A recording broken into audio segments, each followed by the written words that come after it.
start? Okay. Hello, you're all very welcome. Could I just ask you before we start to switch off your mobile phone or switch them on to silence, if you don't mind? So welcome, it's lovely to see so many of you here in real life, and welcome to our online audience as well. We're delighted to be holding this talk event here today as part of our In Our Own Image exhibition. And first of all, we'd like to thank our funders and supporters. Firstly to the OPW and Miles Campbell and Mary Heffernan in particular, who have partnered with us to curate and present this exhibition. We'd also like to thank our funders, the Department of Tourism, Culture, Art, Sports, Gaeltacht and Media, and Dublin City Council. And finally, we're delighted to introduce, for those of you who don't know her, Dr. Orla Fitzpatrick.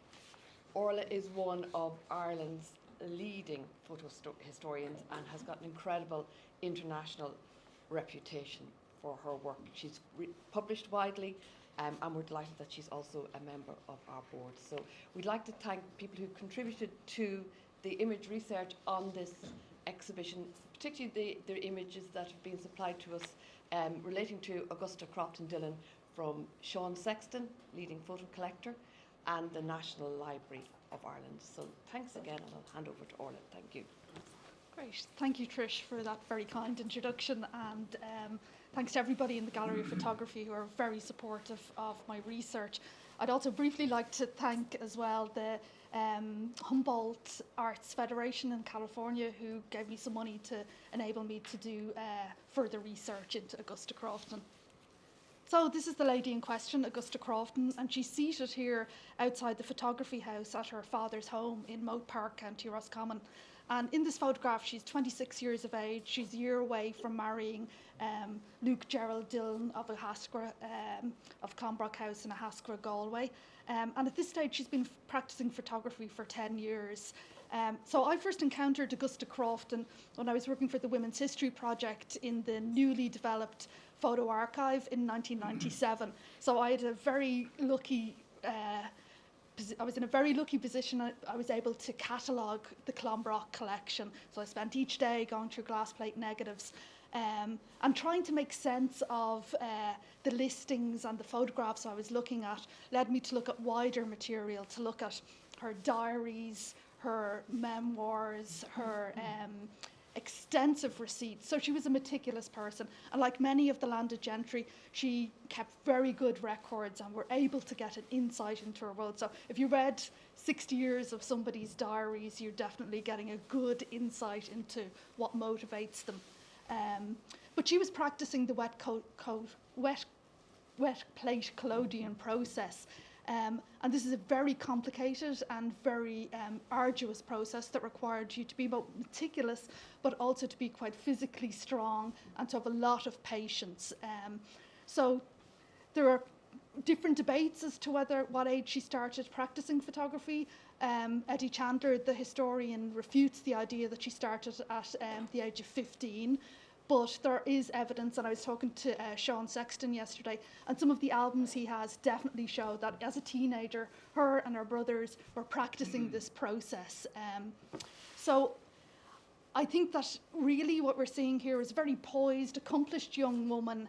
And if anybody has seen the reproduction of this photograph out in the exhibition, you will be able to see the absolute strength of the wet coat collodion process, in that you can see the detail of her dress, you can see the resolution is really fine, and a very strong and accomplished practice was going on in both of these houses. So she was an amateur photographer, amateur in the sense that she didn't exhibit, she didn't get paid for her photography, and she wasn't a member of any photographic association or club. So how in Roscommon did she get this knowledge to enable her to practice this quite early photographic process? So Grace Cyberlin has written about this period of photographic practice, and this was the second wave of amateur photography. And, you know, at this stage, what she's saying is the 19th century amateur was likely to be a person who personified the root meaning of the word, who loved an activity, or rather who pursued many different activities with enthusiasm, ease and confidence, who appreciated the arts and was curious about the natural world. And in all the readings that I've undertaken around Augusta, this definitely fits the bill with her. So where did she learn about photography whilst in Roscommon? So some people think that people living in Roscommon weren't that connected, but actually because of her wealth and because of certain infrastructure, the train, because of increased publication, at this stage there was a boom in photographic publications for the amateur. This is pre the standardisation of the industry, so you couldn't just walk into a shop and buy the right plates, or this is pre-film. So what you had to do was tap into these informal networks of knowledge and write to people or record recipes, experiment, and she fully recorded. And that's the thing that I noticed in her diaries, is how she's tracking and recording her progress as an artist and a photographer. Photography was essential to her self-image, and this is a photograph of her with a large box camera. This photograph turns up in several other albums. She sent it to other women of her class. It turns up in Louisa Tennyson's album, another Roscommon photographer. She sends it to people abroad. So really this is a high status item that she's standing here with, you know. She really is showing it's like a selfie, and photography is integral to her self-image. You know, from a sartorial point of view as well, I think everyone will agree that looking through the Clonbrock collection and through the Crofton collection, we can see the whole history of dress design, and we can see how it was adapted across Ireland. This is a crinoline in silk. Notice the waist, her tiny little waist. She has her hair parted in the centre, very much on trend. So really what we're seeing is the equivalent of a young woman, you know, with a high status symbol, who is, you know, showing that she knows what the latest style is, that she knows what photography is at. This is very much a woman of the world.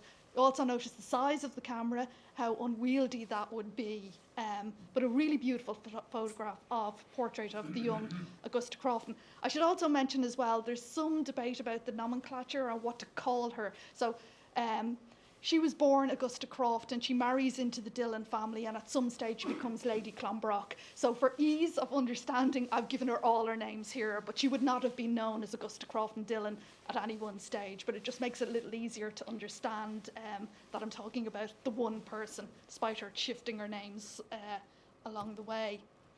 So within the National Library of Ireland's photograph collection, there's also auxiliary material, manuscript material.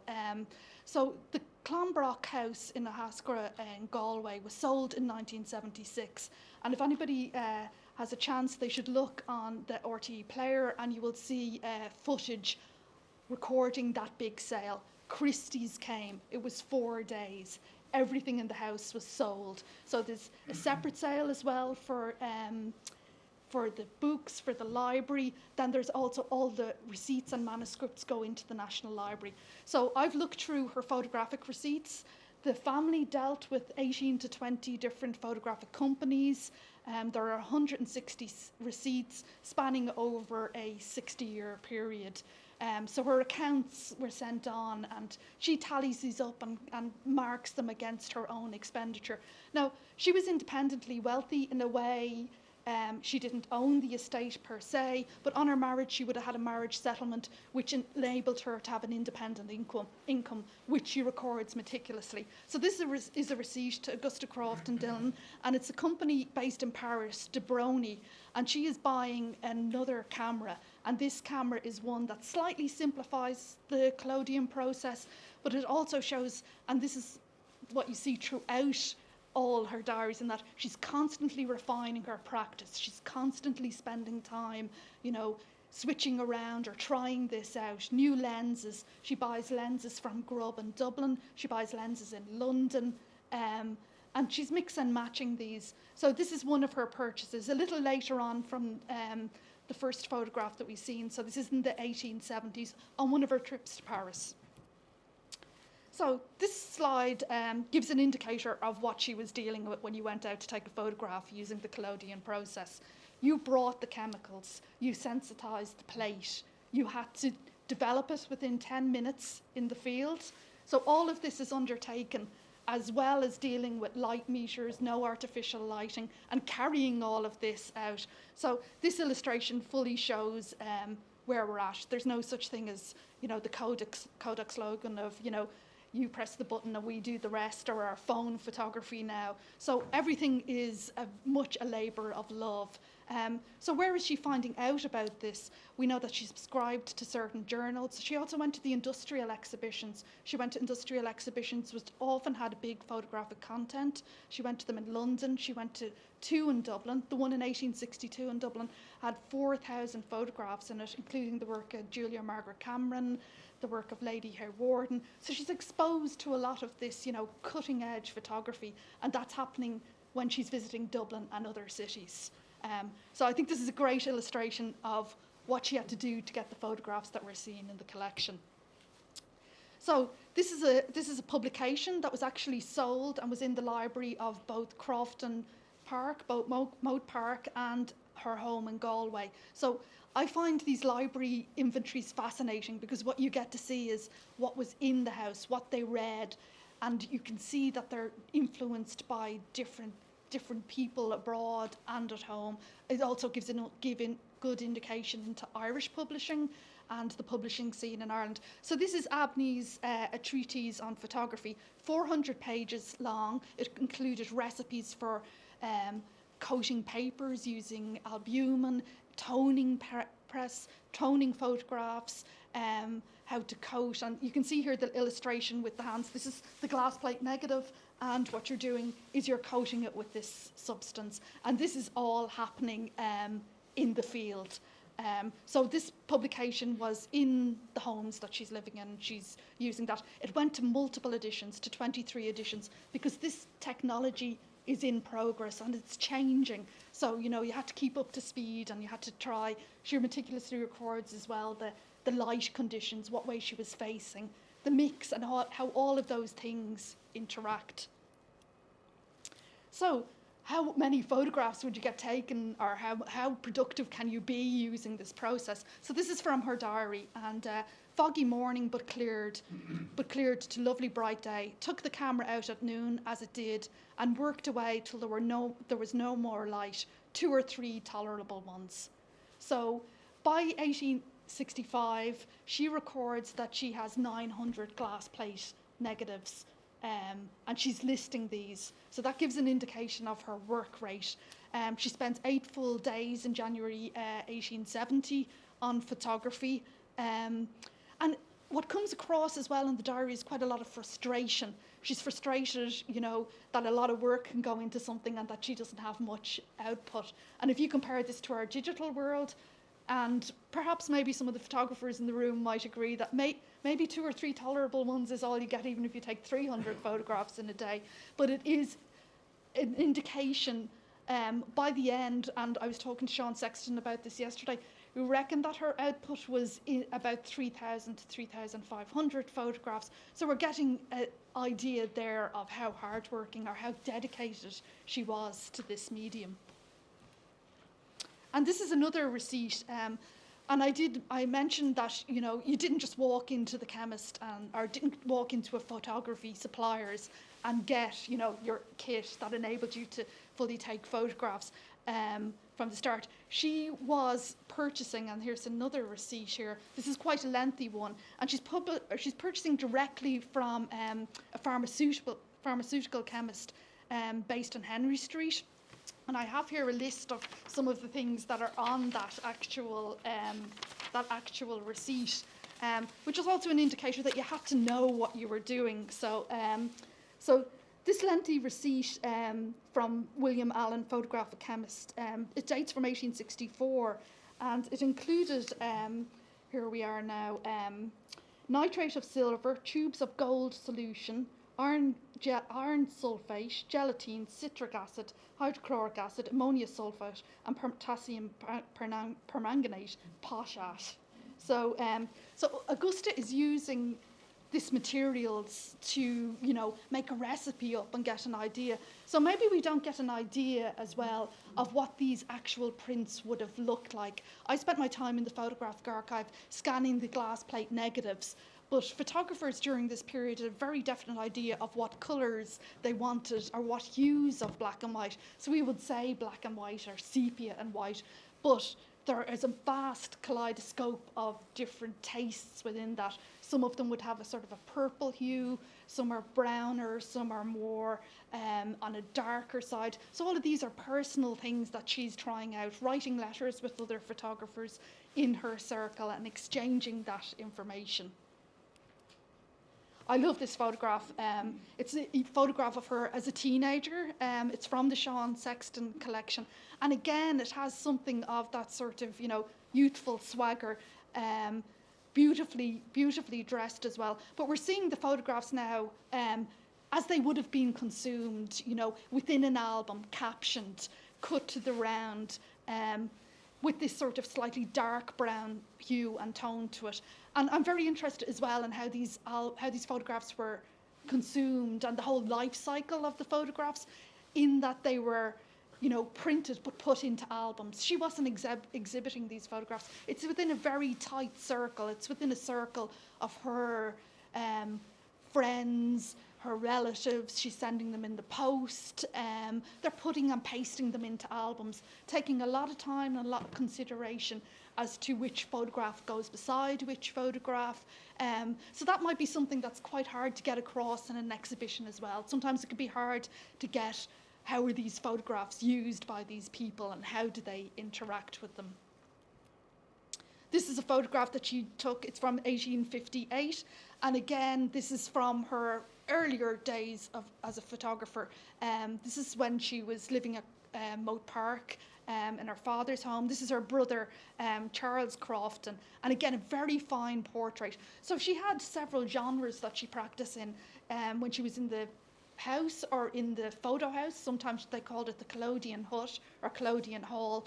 They experimented with genres of photography like still lives, the portraits. She's bleaching out the background, and then she moves out. She can also do work on the domain or further outside her family's land, antiquities and historical interest. So she has an application of photography to quite a variety, but some of these are very, very strong photographs, very strong portraits. She does seem to be able to put people at their ease. It doesn't seem to have that stiffness that you sometimes see in 19th century photography. I love this one too. So she had a circle of friends, and these are recorded, the visits, sometimes very long visits. We do have a notion of leisure, we've a notion of disposable income, we've a notion and an idea of what life was like for her before her marriage, and how you had things going into a triangle. So a lot of what she writes about is the composition of photographs and how she's experimenting with groups and setting groups and what works. And really this is very considered and very much a practice that's developed over the years. But again, this is a really beautiful, and again, you're seeing here, you'll see a variety within these of the different hues and tones of the prints. I love this one. This is also associated with the Thai family. And again, we're into something that's a little bit more natural and documentary. If you notice here, the young girls who are leaving the house, they have the same crinolines as the older woman, but sometimes youngsters had a particular addition to their crinolines where they could be hooked up and would then be a little bit higher to enable them to move and to play around a little more. So this appears in an album that's belonged to Sean Sexton, and it's Georgina Tai compiled that album. So we have these extended visits, maybe a month, 2 months, going and staying with each other and experimenting with this photography, but then also recording the hospitality and recording the big house. And you will notice that in a lot of these albums, the big house is placed at the front of the album, the centrality of the house. And in some ways this ties in with what Fintan Cullen says about the domain and the land being put to the front visually to sort of as a staking a claim of that land ownership. And there's a lot of very complicated politics going on during this period as well. So all of this is informing this visual representation of landed life. This is another more relaxed pose. Again, this is the earlier phase, and I really like showing both the fully scanned negatives, but as well this output within the albums. You get the captioning, and it is that interaction of image and text. Sometimes the captions have these little in-jokes, or they're speaking, it's in a narrative that is really for this in-group. They would have been looked at in drawing rooms and studies.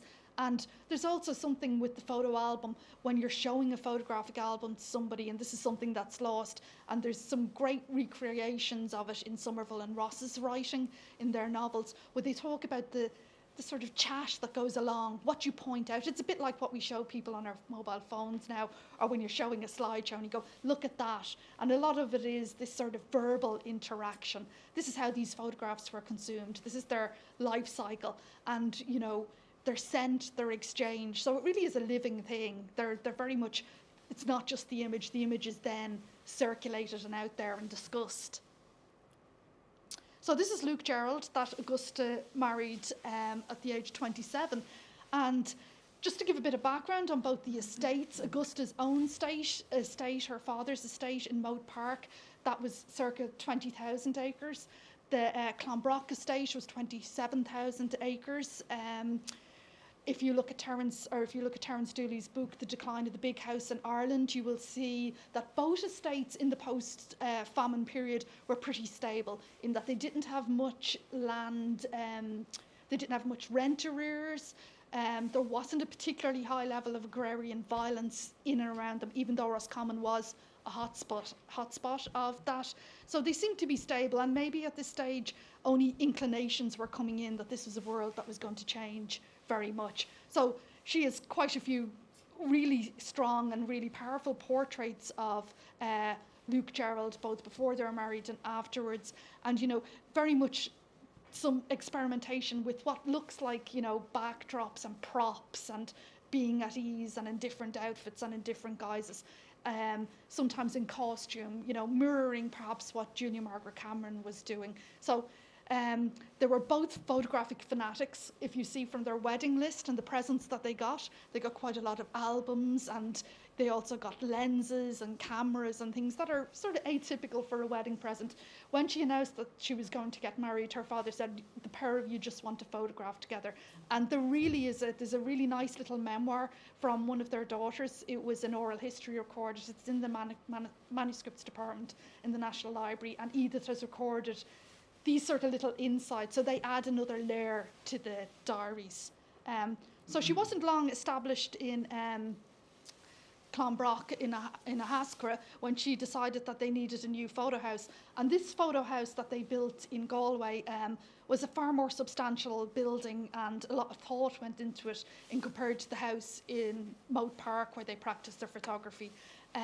So it had a special ruby roof, which allowed for developing and printing, and a special system of blinds, which they always seem to be fussing about. So they were trying to control the light coming in.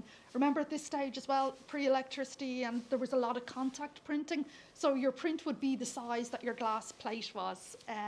So here we see Gerald agreed with Naughton to build Photo House for £10. And you probably couldn't see the detail on the earlier invoices and receipts, but she was spending with some of these suppliers 15 to 20 pounds per year on chemicals and on lenses and on photo equipment. So maybe this is an indicator of how cheap labour and goods were at the time, that the builder's bill is £10 for this house, which actually bizarrely has stood longer than the main house, but that's a whole other story. So I was also interested in Augusta's changing roles. We see her starting out as a teenager in her father's house with little or no responsibility.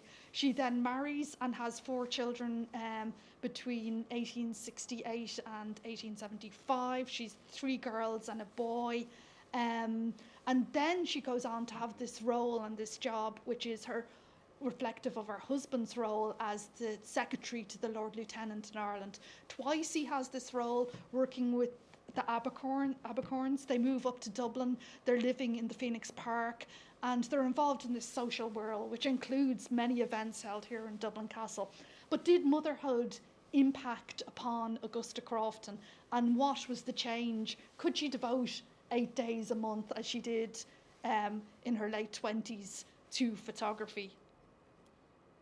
So her diaries are not particularly personal heavy, in that they very much record events that she went to, who she saw, what she had for luncheon, but it doesn't really go into how she feels. We get more of an insight into that perhaps from her letters. But this is one diary entry that is quite telling. So it deals with her difficulties with breastfeeding. 3 days before this entry, she had her son. So tried to nurse nearly all day, artificial food not agreeing with baby, failed, Papa went away. Her father had come to visit her upon the birth of her son. So there is a common perception that there is definitely, separate spheres within Victorian society for women and men. So how applicable is that to the landed gentry? Now, in this case, she ends up hiring a wet nurse from Dublin who comes up to feed the child, and that happens within 3 or 4 days. But I think it's quite an interesting insight into a struggle that is perhaps not voiced or whatever, but difficulties that she had with childcare, difficulties that she had with her children's illnesses, and with her own gynecological problems, for which she was prescribed some drugs that you wouldn't get these days. All of these feed in, and you get a whole picture of the person.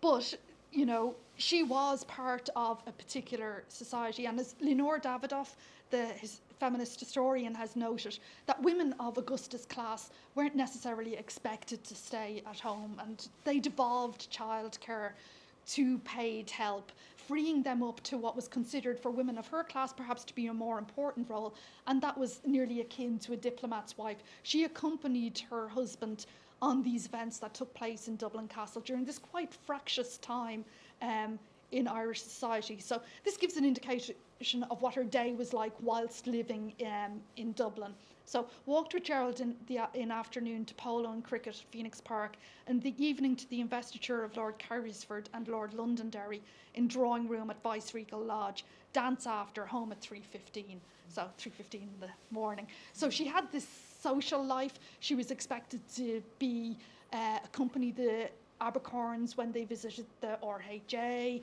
when they went to particular openings. So she really had to, entertain. There are some great photographs in an album, of which there are transparencies of in the photo archive, of table settings at these events, table settings in Dublin Castle, the staff at these events. So she really was quite embedded in the administration in Dublin Castle, and getting an insight into that. So this is one of my favourite images, and I do like as well what you get when you see the whole of the glass plate negative, where you're seeing how it's eroded at the side, and sometimes you get the fingerprint where she's been holding it in the corner.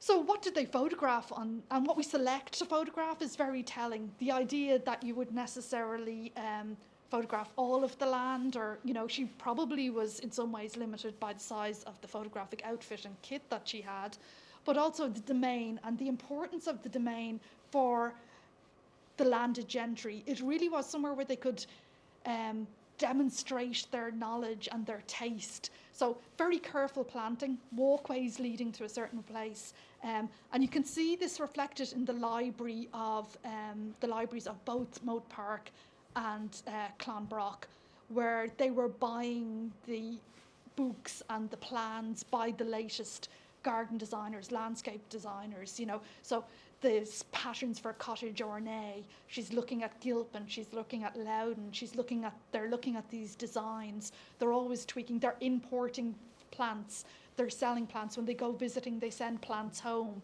And again, with all of the readings and the photographic instruction manuals, they talk about the careful positioning of figures within the landscape. This very much is akin and harks back to earlier landscape painting. So it's not just a random snapshot, and these people are not just standing there. They have been positioned by her, and she's really looking to get that perfect blend and that perfect meld of her own family's planting of the landscape and the domain. And the domain tended to be where most of these photographs were taken. She's not necessarily going out onto the tenant farms. What she is doing is recording this particular, which tended to be, you know, a certain amount of acres that was planted in a particular way surrounding the big house. But this is particular, and you can also see here, it's in that crinoline stage of dress. So if you think, what must it have been like for her to be a photographer at this stage? This is what she's wearing, plus the size of the photographic equipment that she's bringing as well. But it is a very genteel and a very studied depiction of the landscape. She did photograph estate workers, and she did photograph the tenants, or the people as she called them. And this image here shows people, and it tended to be a hierarchical approach to photographing the non-family people, in that she was more likely, she probably had more contact with the people who were working on the estate. And often these could be people who were brought in from outside. These jobs were advertised in English newspapers, in London newspaper. She would often go. So there is definitely, it's a whole world within its own world, this landed estate. And what you have is certain types of workers living on the estate or nearer to the estate, and it's very much your role and a hierarchical standpoint. But what we're seeing here is gameskeepers, and from a dress point of view, these are fascinating. What you're going to see here is more worn clothes, what people wore when they were working. We also see that there are certain types of dress associated with certain occupations, that you can tell somebody by looking at their clothes where they fitted in on this estate. I think this is a pretty strong photograph. I think we wonder what the dynamic was like when this photograph was taken. What was the power dynamic? It's a woman taking a photograph of two men, yet they have a lot less financial clout than her. She has the power. Did they chat? Did she know them very well? Some of these estate photographs that you see can be very, very stilted, and people nearly seem like they're, you know, being put up against a wall. There's fear, there's no relaxation. But I think there's something very strong about this in this portrait. She's obviously directed them not to look at the camera. There's so much more you could read into all of these photographs. But I'm particularly fond of this one. This is another one which Sean just shared with me recently. And again, we have a different idea. These are rare. They're very rare within the English context. They're more common within the Irish landed photographers. And again, you nearly see the impact of people's lives upon their faces, more hardworking in a sort of outdoors physical sense. You also have to think of the tensions that were bubbling underneath during this period at the time of the land wars, the land impact, evictions. And of course, this is a very complicated and nuanced area where you cannot particularly say that one particular estate had an interaction or had a conflict or had, you know, even within, I've written an article for Roscommon History and Society volume where I traced the decline of two houses, Moat Park and Kilronan or Castle Tennyson, and the Tennysons had a very fractious interaction with their estate, with their tenants, resulting in the interaction of the land league, resulting in many evictions, and a bitterness that perhaps continued well into the 20th century. So Moat Park seems to have had quite a benign relationship, but the writing was on the wall for this way of life, for tenant farmers funding this. So it's a complex scene, and sometimes we may look at these pictures and think that they are merely, pretty photographs of a genteel estate, but there's a lot going on. And they were well aware of the complexities of this. Augusta Crofton scrapbook contains many references to the political situation, obviously leaning towards the side of the landlord, but also, there's a sort of a beneficial, philanthropic idea, which is very paternalistic, and a paternalistic view of the people who lived on the estate. So we have to take all of those things into consideration. Now, much like today, we can all take great photographs, but sometimes you feel the need that you're going to have to buy a photograph. When do you go to a professional photographer and have your photograph commissioned? You know, even though we can all take reasonably good photographs, for certain events, people still go to a studio. And she was a vast consumer of photographs as well. She got her photograph taken and her family's photograph taken all the time. She bought a lot of views. She bought tourist views from all the big companies in Europe, the Alinari brothers in Venice. She bought lots of photographs of artworks. So this is an indication of her interaction with the studio photographers in Dublin. So Gerald and I went in bus to Chancellor's to be photoed. And it's interesting to look at her diary as well. The words and the vocabulary surrounding photography are not really established. So she's switching over all the time, and how she even describes how different types of photographs and that. So walked out later, but too windy for photographs. So here's a perfect quote that shows that she is, you know, going to get photographs. She's buying photographs, but then in the afternoon she's going out or attempting to take her own photographs as well. So these are the actual invoices for that. So she went to different photographers, different photo studios for different types of photographs. For the formal ones associated with the Dublin Castle events. So obviously he was getting his photograph taken to mark each particular regime or each particular incarnation. And then these were all put together into one of these big, you know, sort of amalgams where everybody had their little photo in it. But then family photographs, she was going to a different studio. So these are her receipts from Chancellor's. And you can really trace the development of these studios, the development of the different services that they're offering. And different studios had a complexion and catered to different groups. Some specialised in dealing with the clergy, some with the military. They all had their own political allegiances. And during this period, we're talking about the peak of photographic studios in Dublin. Carte de visites, there was a boom in cards at that period. So the peak would be the mid-1860s to the 1870s, and we're talking about 40 studios being in the centre of Dublin at that period. So she had plenty to choose from, and I find that, you know, that this is all meticulously kept and all her receipts are there, so we can see what she's buying as she goes along. I really like this one as well, and especially the name of the institution, the Polytechnic Museum and Photographic Galleries. And they offered both a little museum full of curios as well as the ability to get your photograph taken and photographic supplies. So they're catering to all things there. A lot of them are on Grafton Street, and you can trace the changeover of the buildings during this, and the businesses swapping back and forth. I really like the little train logo as well, or illustration on the headed paper. Trains were very important to both of the families. Both families invested heavily in trains. Bringing the Great Western Rail was coming to Athlone in the 1860s. Her father was very involved in that. And they really did have a very strong interconnection between other towns within their county and a lot of options for travel.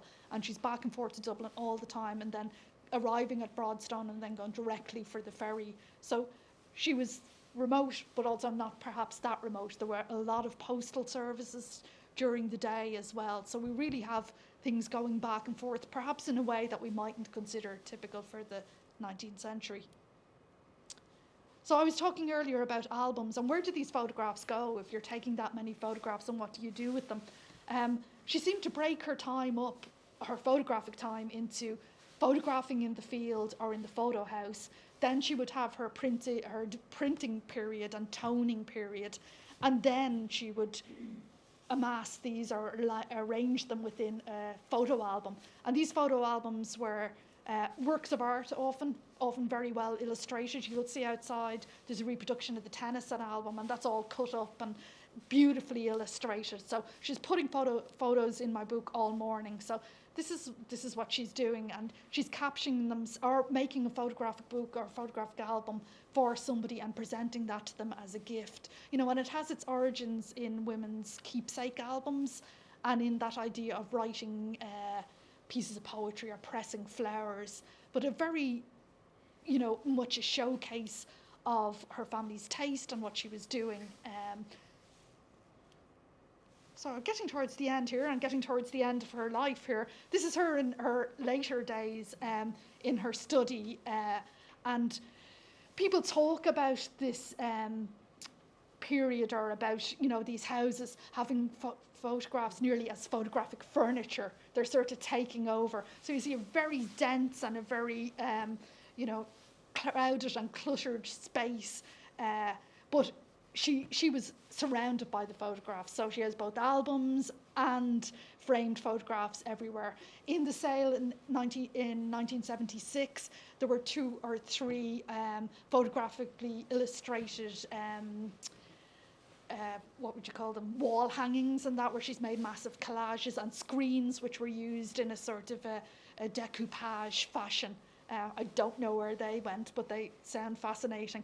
So she was surrounding herself with these photographs, or exchanging them. There was something that she was, you know, sending to people as a memento of their visit, or to mark their houses. Some of the albums are purely albums where there are different houses, different big houses, and featuring the architecture. Others are more personal, but she's dedicating them, and she's writing, you know, these meaningful dedications and inscriptions underneath them.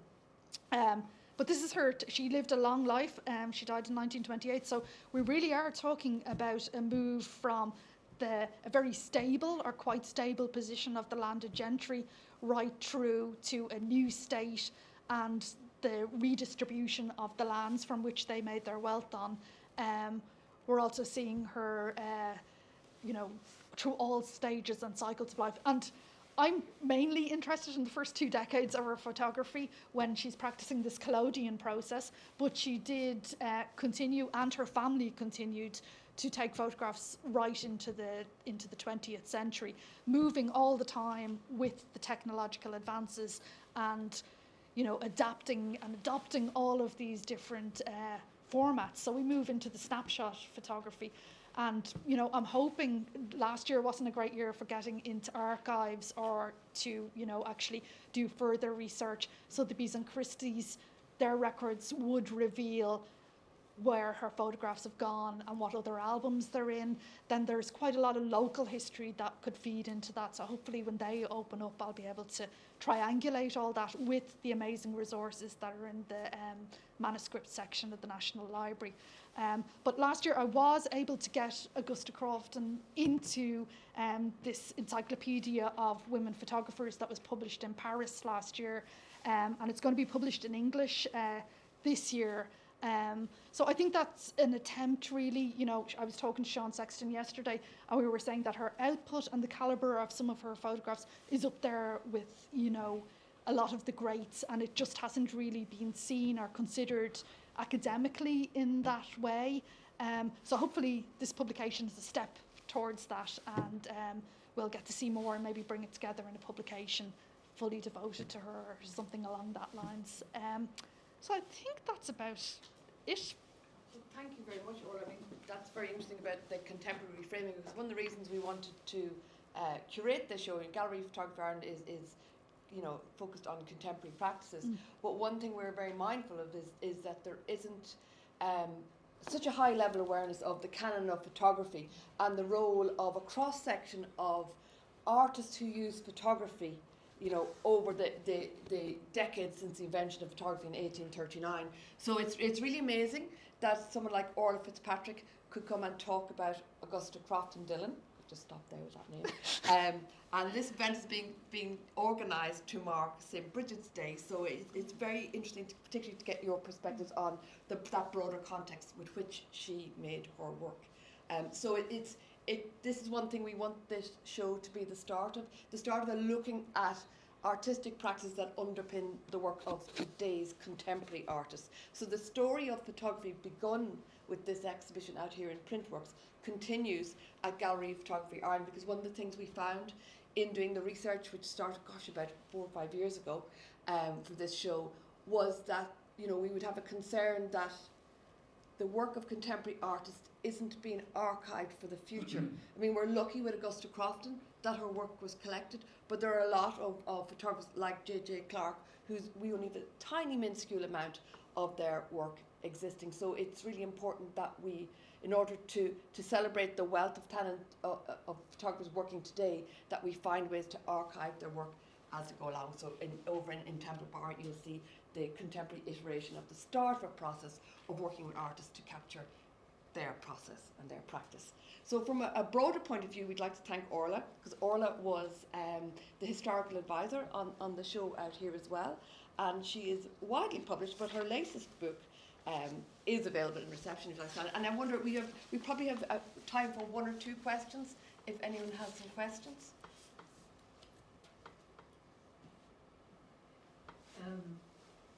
Was it apparent when she did go out, being aware of the amount of stuff she had when she went out with her wet Collodion plates and the camera and everything and beautiful crinoline dress, did she have several people with her to carry her? Did she document anything about the assistance she had?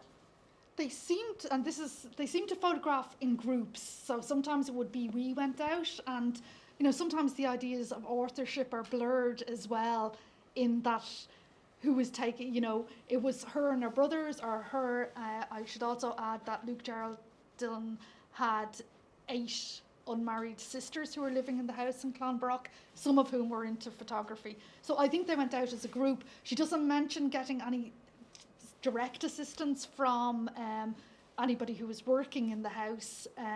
I know Sean Sexton does think that perhaps some of the smaller little coaches stroke carts may have been used to follow her out. I know that she took antiquarian photographs.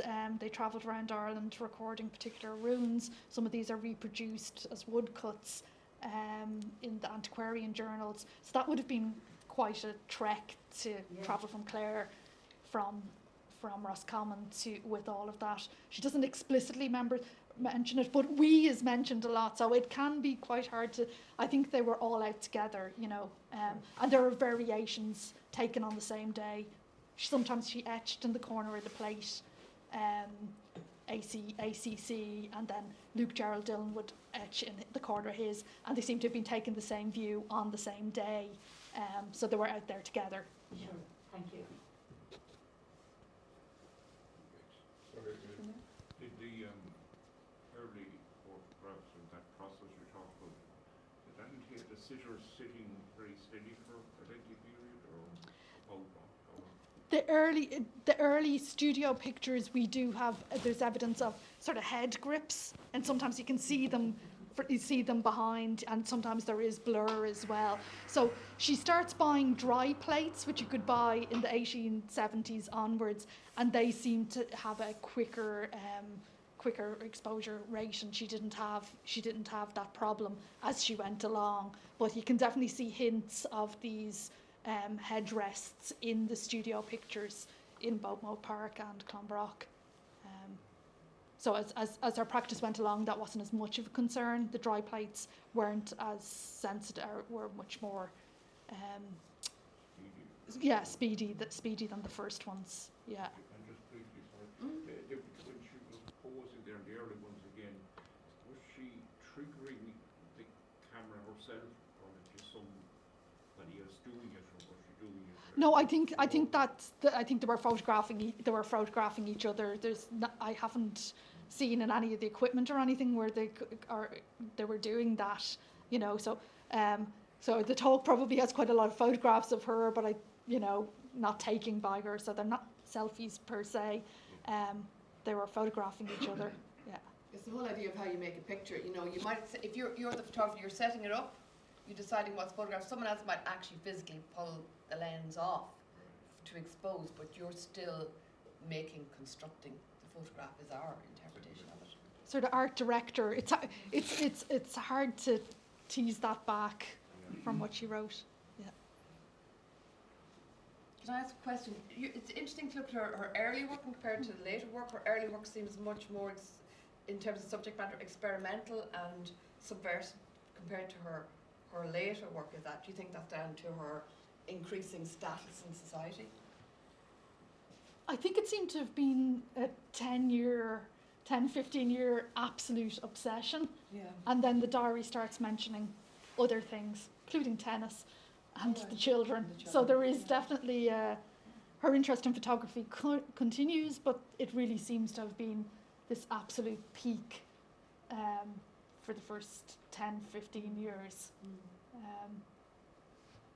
And maybe it's more considered in some ways with that process, what she was going to take. And then as a sitter, because you were saying that she went and got photographs taken, Yeah. how does she pose as a subject then, with In- all her knowledge? In a very traditional, you wouldn't really discern them as any different to your usual carte de visite portrait photograph. So obviously that is fulfilling a function and a standardised role for her, which probably isn't leaving much scope for expression. She's constantly getting reproductions made of the photographs and sending them around though. So she does seem to have been very enthusiastic about documenting her family in that way as well as her own photographs. I should have mentioned that Orla has curated the original carte visites that are in the vitrines out here in the exhibition. And if you want to find out more about Orla's work, you can also check out her Jacqueline website. Do you want to say a little bit about what that's? Oh, this is vernacular photography that I collect, and I'd like to try and write a little bit about the backstory of this. This tends to be material studio photography and snapshot photography, mainly bought in online auctions or taken from skips. So just trying to elaborate upon that. So I'm interested in that type of photography that is perhaps not high art or not shown in the gallery, but the photography that people really love. Okay, I think we'll finish there because we're running over time. Thank you so much, Orla. That was Thank you.